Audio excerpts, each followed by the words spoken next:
নবী বলে যাচ্ছে আল উলামা ওয়ারাসাতুল আম্বিয়া, আমার দ্বীনের আলেমেরা আম্বিয়াদের সুপারিশকারী। কিন্তু এটা ভিন্ন কথা, ইংরেজ ভারতে রাজত্ব করেছে 200 বছর। ক বছর?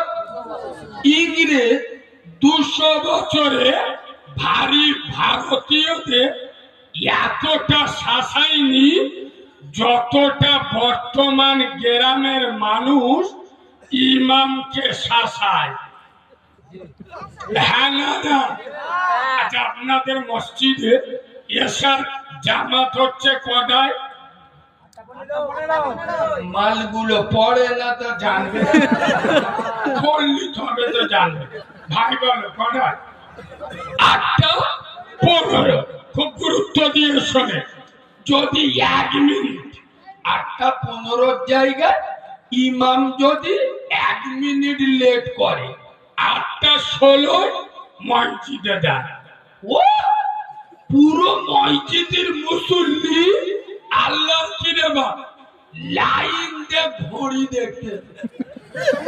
হ্যাঁ না না? মিছিল করে ঘড়ি দেখতে।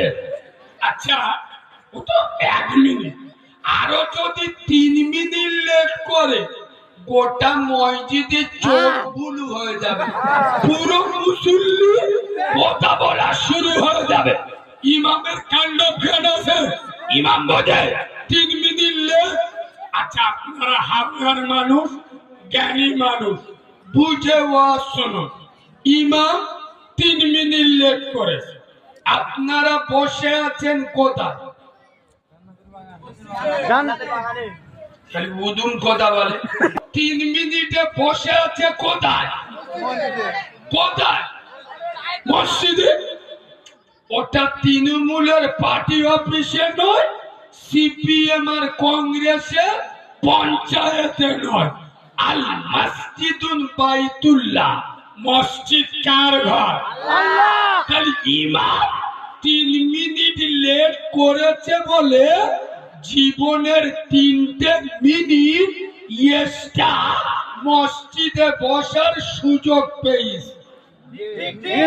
তোদের 14 গোষ্ঠীর নসিব ভালো যে ইমাম 3 মিনিট লেট করেছে বলে আমার জীবনের 3টে মিনিট এক্সট্রা চায়ের দোকানে নয়, তাসের আড্ডায় নয়, আর মমতা